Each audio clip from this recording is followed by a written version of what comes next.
OTEP, bien-aimés frères et sœurs, encore une fois, bienvenue sur la chaîne des panafricanistes par essence, par conviction et par excellence, celle des citoyens kémites par nécessité et obligation de combat. Nous sommes une chaîne qui n'est guidée que par nos ancêtres et rien que par les ancêtres qui appartiennent à l'égrégore du monde noir. Par conséquent, nous ne croyons en aucun Dieu venu de l'étranger. Toutefois, cette vidéo n'est aucunement destinée à inciter à la haine ou à la violence, car nous menons un combat qui est d'abord et avant tout spirituel, intellectuel et démocratique. Ensuite, il est politique, géopolitique et géostratégique. Contre l'impérialisme, le colonialisme, le néocolonialisme et l'endocolona, qui sont tous qualifiés de crimes contre l'humanité. Nous menons ce combat sur la base du principe fondamental que nous avons hérité de nos ancêtres kémites, qui est celui de la Mahat, c'est-à-dire solidarité, vérité et justice. Vous êtes donc en droit de connaître la vérité et nous avons l'obligation de vous dire la vérité, rien que la vérité, afin que justice soit rendue au continent africain. Et ça, c'est notre modeste contribution dans cette noble lutte en faveur de la souveraineté, la dignité, la solidarité et l'unité africaine. C'est exactement ça que nous appelons le panafricanisme. Bien-aimés frères et sœurs, le Mali vient de répondre à tous les nullards parmi nous, dans la communauté internationale, en Algérie en premier lieu, en France, aux États-Unis, à l'ONU. C'est vrai que, ouais, vous savez, les dirigeants maliens sont très intelligents. Ils se sont attaqués au talon d'Achille, le plus faible. Mais en fait, le communiqué du gouvernement malien, qui a été lu par le colonel Abdoulaye Maïga, ne concerne pas seulement l'Algérie. Ça concerne aussi la France, les États-Unis, l'ONU, la CEDEAO, l'Union africaine. Et oui. C'est-à-dire que c'est intéressant, c'est ça que j'ai aimé. Parce que je vous avais déjà dit que comment on appelle ça, ce putain de bordel de accord de paix d'Alger était caduque. Depuis la constitution même, le fait d'avoir une constitution là, c'est fini. Parce que les accords d'Alger, c'est une constitution. C'est ce qui devrait régir là, comment l'État malien devrait fonctionner avec les rebelles. Donc l'État malien n'a plus de souveraineté. Les accords d'Alger, c'est ça. Le fait d'avoir une nouvelle constitution là, c'est fini. Accord d'Alger, c'est mort. La prise de Kidal, le discours du président Assimi Goïta, ainsi de suite. Mais vous savez, quand vous êtes bête, je suis désolé, mais quand on est nul, on est nul. Et notamment en Algérie, on a insisté. Vous savez, il y a des gens comme ça qui ne voient pas l'humiliation venir de loin. Ils préfèrent qu'on les mette devant tout le monde et qu'on les humilie.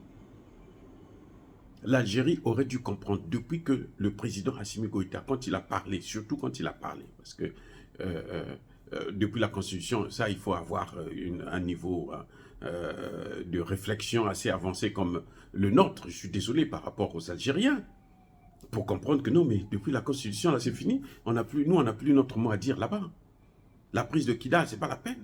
Mais le président a expressément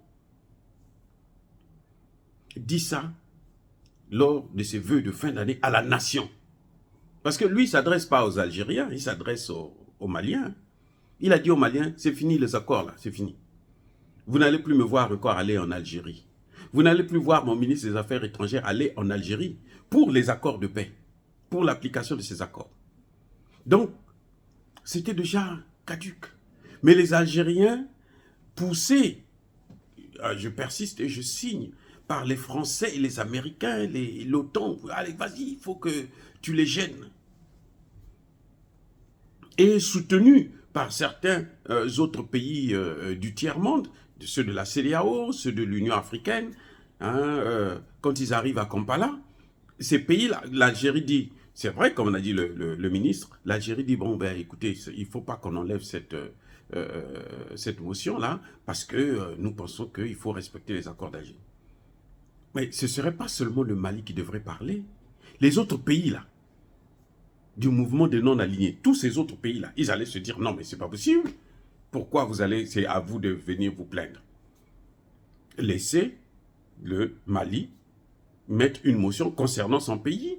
Pourquoi c'est un autre pays qui va prendre la place? Donc, même l'Afrique du Sud, vous voyez, le Nigeria, tout ce monde-là, ils étaient là-bas, hein, puisqu'ils font tous partie de ce mouvement-là des non-alignés. Mais si tous, ils ont eu à l'unanimité la même vision des choses, ou d'autres, par peur de représailles de la France et des États-Unis, parce qu'ils s'en foutent de l'Algérie, mais des représailles de la France et des États-Unis, par peur, ils se sont dit, non, ah, nous, on ne rentre pas dans ce débat-là, laissez le Mali et l'Algérie n'ont qu'à régler ça entre eux. Comme ils se disaient que, bon, le Mali est seul. La Russie n'est pas dans ces histoires, la Chine n'est pas dans ces histoires-là, que bon, parce que vous dites, donc il faut qu'elle fasse pression sur tel ou tel. Non. Le Mali prend sa position et puis c'est tout. Donc vous voyez, c'était une complicité au niveau international. Et on a exposé l'Algérie. Mais elle s'est fait humilier. C'est la plus idiote de la classe. Elle s'est fait humilier. Ce communiqué-là, c'est une façon d'insulter l'Algérie. On a insulté l'Algérie, on a insulté la CEDEAO, on a insulté l'Union africaine. L'Union africaine ne s'est jamais positionnée du côté du Mali pour dire non mais écoutez, ce pays-là est un pays souverain et c'est un pays africain. Nous, on a le droit de protéger ce pays. Quel que soit ce qui se passe, nous, on doit d'abord protéger ce pays, on doit protéger ce peuple. Non. Et là, c'est une bonne leçon qu'on leur a donnée. Aux Nations Unies, pitié, les cravates qu'ils mettent là, les cols bleus là, oh mon Dieu, c'est incroyable. Ils sont nuls comme tout. Les États-Unis, mais vous avez entendu Blinken, non? Non, mais vous savez, dans le Sahel, là, depuis que Wagner est venu, les pays qui ont fait le choix, là, le terrorisme ne fait qu'augmenter. Alors que eux, ils étaient là pendant 10 ans, il y avait quoi? On n'avait pas occupé Kidal. Kidal appartenait aux terroristes. Et l'Algérie, bien sûr, parce que l'Algérie aussi devient un État terroriste. Vous voyez comment un pays peut tomber, quitter si haut et puis tomber bas. L'Algérie que nous respectons beaucoup. L'Algérie, là. Nous respectons ce pays-là, mais hein, aujourd'hui, elle est tombée si bas, sous nos pieds, qu'on est obligé de marcher dessus. On s'en fiche des Algériens maintenant. On s'en fiche des Algériens. S'ils veulent détruire notre vie, s'ils veulent nous sacrifier pour piller notre pétrole, notre gaz, on ne peut pas rester avec eux, amis. Non, c'est pas possible. Oui, l'Algérie est tombée si bas parce que elle a voulu suivre la France. Vous savez, tous ceux qui suivent la France, les États-Unis, ils se font toujours humilier. C'est incroyable. Je ne sais pas ce que ces gens ont. Quelle est cette malédiction qu'ils ont? Ils se font toujours et toujours humilier. Regardez Zelensky. Zelensky a des problèmes avec son chef d'état-major, avec le maire de Kiev. Les militaires sont en train de déserter l'armée, ils fuient les combats, ils quittent, ils s'en vont. Ils cherchent à traverser. D'autres vont même en Russie. Parce que, avec ces gens, quand vous êtes du côté du mal, en fait, l'axe du mal, c'est ça, cet axe-là. France, États-Unis, OTAN, G7, toute la panoplie, la clique. C'est le mal en puissance. Donc l'Algérie attendait, elle a voulu, elle est allée, elle a bu, vous savez, le vin jusqu'à la lie. Maintenant, l'Algérie va encore évoquer quoi pour s'ingérer dans les affaires du Mali. Elle va encore évoquer quoi? Qu'est-ce qu'elle va faire? Elle va rappeler son ambassadeur. Si elle rappelle son ambassadeur, tant pis, on rappelle le nôtre. Mais cette fois-ci, il ne va pas repartir aussitôt. Même si leur ambassadeur vient, le nôtre, il ne repartira plus. L'ambassadeur malien ne doit plus repartir. Eh oui, parce qu'ils n'ont pas à jouer avec nous comme ça. C'est bien l'Algérie qui a introduit cette motion. Même si elle nie, si ce n'est pas elle, bon, en tout cas, ce sont les représentants de l'Algérie qui l'ont fait, parce que c'est arrivé déjà en Afrique. Je crois que c'était à Madagascar, le vote contre la Russie. L'ambassadeur a voté.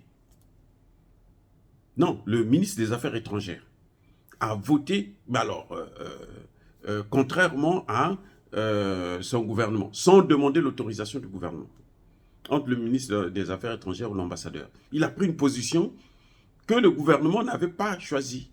Il a pris le contre-pied et il a été viré. Donc, ça arrive chez nous. Ça, on peut, les Français peuvent lui donner de l'argent, les Américains et tout, et puis bon, ben, il prend son argent, il met dans la poche, et puis il essaie de faire ce qu'il peut. Mais ils ont vu, c'est même, parce que là, même le mouvement des non-alignés n'a plus de sens. C'est leur combat. Ils ont tué leur propre combat. Les non-alignés servent à quoi maintenant? À quoi ça sert? Ils sont alignés, puisqu'ils suivent une position occidentale. C'est qu'ils sont alignés. Ils ne respectent plus la souveraineté des États, qui est la pierre angulaire même de l'existence de ce mouvement. C'est qu'ils n'ont plus de sens. Donc ça peut arriver qu'un représentant puisse être corrompu et puis il arrive jusqu'à ces exagérations. Mais dans ce cas, l'Algérie devait prendre des dispositions et faire savoir ça au monde entier, que non, nous on n'est pas d'accord avec cette position. Ce n'est pas la nôtre. C'est sa position. Comme l'a fait ce pays, je crois que c'était Madagascar, qui a viré cet ambassadeur, qui a pris position contrairement à la volonté de son gouvernement. Voilà ce qui devrait se passer. Mais en tout cas, la décision, le communiqué, hein, de mettre un terme à ces accords de paix, c'est pour les nuls. Il s'est adressé aux plus nuls.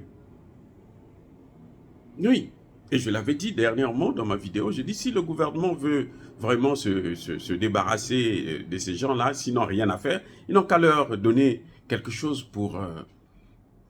Mais sinon, nous on sait que c'était déjà caduc. Les accords ne sont pas caducs aujourd'hui.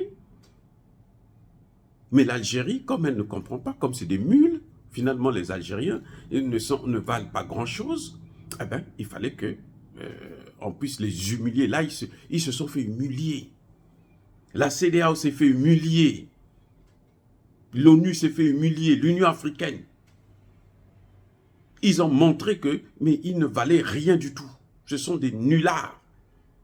Un gouvernement qui est légitime, qui est souverain. Il dit quelque chose, vous êtes là, vous voulez qu'on vous signe un papier.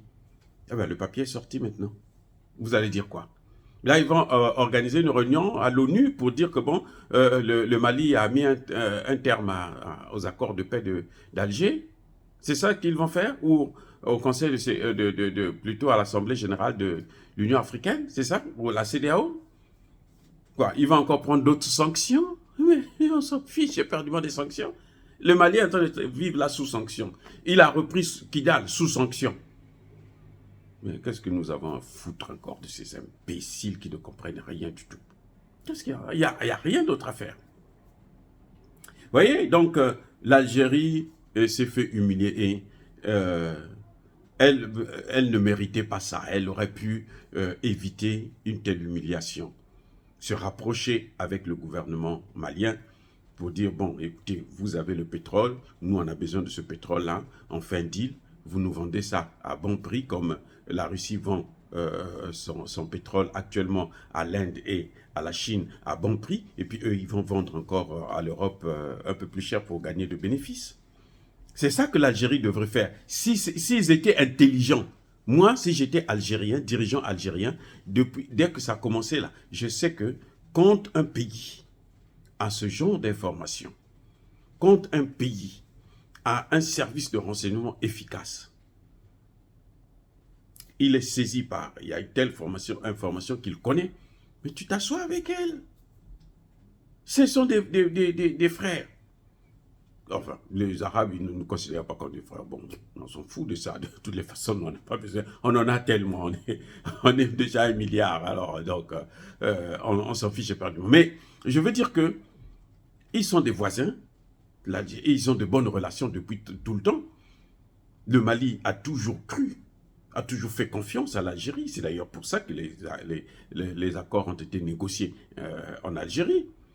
Donc, il pouvait s'asseoir avec Assimi Goïta et dire, bon, écoute, moi, je me suis trompé, mais vraiment, j'ai besoin de ça. Et puis, on traite. Mais là, c'est fini, c'est parti pour le bon. Ils n'auront plus ça. Ils peuvent même faire la guerre. S'ils veulent faire la guerre, ils vont faire la guerre. Ils ne vont pas finir. Parce que les Américains vont chercher à les pousser à faire la guerre. Ils vont faire la guerre pendant 5 ans, 6 ans, 7 ans, 8 ans, 10 ans. Après, ils vont arrêter. Et puis, le pétrole nous appartiendra toujours. Eux, ils seront appauvris. Mais nous, on aura toujours le pétrole à nous. On va le vendre. Et eux, ils n'auront plus accès du tout. Et on va se séparer, on va mettre un mur. Voilà. C'est comme ça que ça devrait se passer. L'Algérie est allée trop loin dans ces magouilles, dans ce comportement. Elle se comportait exactement comme les comment vous appelez ça? Les Français et les Américains. Moi, ça ne me surprend pas. Ça ne me surprend pas parce qu'ils ont bousillé l'histoire, ils ont pillé l'histoire. L'Égypte que vous voyez là, c'était pour nous, c'était pour nos ancêtres. Aujourd'hui, allez dire à un Égyptien que non, les pyramides là, ce sont les Noirs qui avaient construit, ils vont vous dire non. Ils sont tellement bêtes, tellement bêtes. Ils pensent que parce que nous, on ne revendique pas, qu'on ne sait pas. Non. On fait ça seulement pour avoir des relations pacifiques. Mais nous savons et nous transmettons ça à nos enfants jusqu'à l'éternité. Nos enfants sauront que ça, c'est notre culture. C'est la culture de nos ancêtres. C'est nous qui avions fait ça. Ils peuvent tout faire. Et d'ailleurs, quand les enfants vont à l'intérieur, là, quand on regarde les momies qui sont là, vous voyez qu'ils ont les têtes d'Arabes, non? Ils n'ont pas de têtes d'Arabes. Ils n'ont pas de têtes d'Arabes. Le Sphinx, là, pourquoi Napoléon avait cassé ça? Parce que le Sphinx, là, c'était vraiment la tête des Noirs. C'était un nègre. Vrai nègre. C'est pour ça que Napoléon, il ne pouvait pas supporter ça. Comme les Arabes, d'ailleurs, ils ne supportent pas qu'on dise que ça, c'est la culture des Noirs. Mais vous pouvez faire, si vous êtes intelligent, faites maintenant pour vous, on va voir. Et vous êtes plus avancés que nous. L'Algérie, le Maroc et autres, la Tunisie. Ok, vous êtes riches. Faites-le, on va voir. Inventez pour vous, on va voir. Nous, on a inventé ça et là. Vous aussi inventez, et puis ça, que ça dure, comme chez nous là. Les corps de nos ancêtres sont encore là. Mao Tse-tung, ils ont essayé, les Chinois ont essayé, ils n'ont pas pu. Mais chez nous là, ça est toujours là. On amène en France pour aller étudier en Europe, en Allemagne, aux États-Unis, partout, pour aller étudier comment nos ancêtres avaient fait. Ça est là, personne n'arrive à le faire. Ils vont dire quoi encore?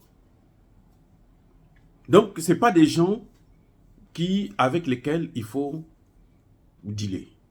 Et ça, le président Houphouët-Boigny, que j'ai critiqué surtout beaucoup d'ailleurs, il y a une chose que je retiens de positif plutôt qu'il avait dit, c'est que, effectivement, comment dirais-je, un arabe, sa signature là, elle est valable quand c'est signé. C'est toujours un traître. Regardez comment ils ne sont pas capables d'aider la Palestine. Ils ont tous lâché Kadhafi. Regardez ce qu'est devenu la Libye à cause d'eux. Parce que les Américains, les Français leur ont donné, on les a corrompus, le Maroc, l'Algérie, les autres, taisez-vous, laissez-nous détruire votre frère. Et on a détruit. On a détruit. Il y avait les pays africains qui avaient décidé de partir. Ce n'étaient pas les Arabes. Aucun d'eux ne voulait aider Kadhafi. Oh, ouais, bien-aimés frères et sœurs, encore une fois de plus, soyez bénis, je persiste et je signe. Soyez abondamment bénis par le Dieu de Kémit et par nos ancêtres angélisés. Mais que tous ceux qui persécutent le continent africain le pillent et le déstabilisent, qu'ils soient noirs, blancs, chinois, arabes, juifs, indiens ou qui qu'ils soient punis, maudits, foudroyés, neutralisés, écrasés, effacés par le Dieu des Kémites et par nos ancêtres angélisés. Vive l'Afrique éternelle, je dis et j'assume.